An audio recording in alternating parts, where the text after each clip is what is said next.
Dans la tête des gens, le cinéma est surnommé le 7e art. Il viendrait après l'architecture, la sculpture, les arts visuels comme la peinture et le dessin, la musique, la littérature et les arts de la scène comme le théâtre. Et pourtant, est-ce le cas?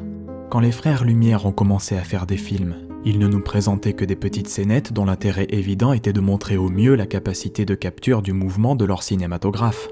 Un train qui rentre à la gare de La Ciotat, des ouvriers qui sortent de l'usine, l'eau qui éclabousse le visage d'un homme qui regarde si son tuyau d'arrosage marche. Si la racine latine du mot cinématographie nous dit qu'il s'agit d'écrire avec du mouvement, alors la première chose à montrer, c'est le mouvement. Et quoi de mieux qu'un train qui fonce vers nous ou une masse de gens avec leurs vêtements qui se plient dans tous les sens quand ils marchent pour illustrer le concept? Vous commencez à voir où je veux en venir. À ce moment de l'histoire des films, on ne faisait pas mention de scénario ou de découpage, ni même de règles de narration. Au 19e siècle, on percevait le cinéma non pas comme un art permettant d'exprimer des choses, mais juste comme une sorte d'attraction qui attire les foules de par son concept technologique novateur comme la réalité virtuelle aujourd'hui, ou le futuroscope. Le succès du cinéma, ou certainement son invention, a été motivé par une idée toute simple: capturer des images de la manière la plus fidèle possible. Cela nous vient de cette envie toute bête de montrer ce que l'on a vu tel qu'on l'a vu plutôt que d'essayer de le retranscrire avec des mots. Mots qui peuvent être mal choisis, imprécis ou tout simplement ne pas décrire à la sensation au détail près ce à quoi on a assisté. Ce n'est que lorsque des faiseurs comme Georges Méliès ont commencé à essayer de raconter des histoires sous forme de courts-métrages que l'on a fait le rapprochement avec un autre art préexistant, le théâtre.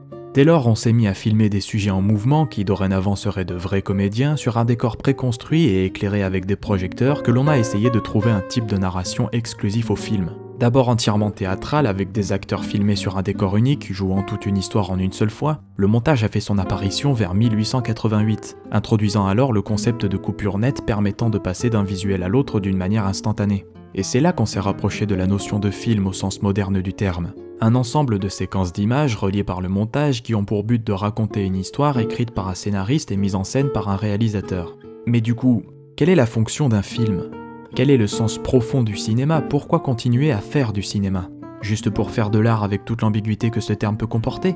Car on en vient là au sel de cette réflexion, peut-on dire d'un film qu'il est mauvais s'il ne fait pas de l'art? On se plaint de plus en plus régulièrement que le blockbuster américain tue l'art dans le cinéma comme si c'était la vocation première de ce qu'avaient breveté les frères Lumière.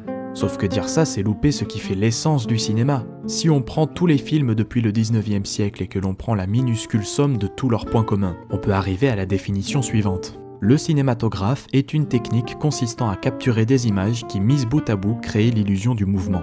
C'est tout ce que tous les films ont en commun.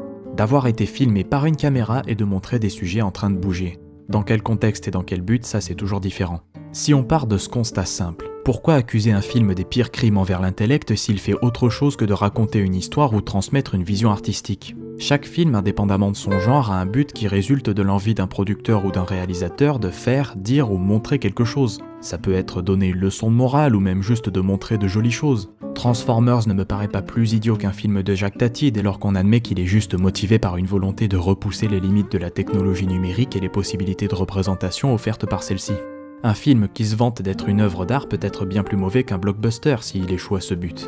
Un bon film peut être un film qui s'est fixé comme objectif d'apporter un plaisir purement sensoriel comme 2001 l'Odyssée de l'espace en proposant les plus belles images et les meilleurs sons possibles, tout comme un film peut être très mauvais s'il essaye de nous livrer une vision fausse servie par des artifices grossiers et des sophismes qui trahissent les desseins pervers d'un réalisateur qui a décidé de jouer au singe savant. Sans parler du clivage entre gros films débiles et gros films d'intello de merde. Apprécier un film revient juste à nous demander qu'est-ce qu'il nous montre et s'il a réussi à accomplir quelque chose avec ça. De là à dire que du moment qu'on s'attend au pire ce n'est jamais décevant, il n'y a qu'un pas.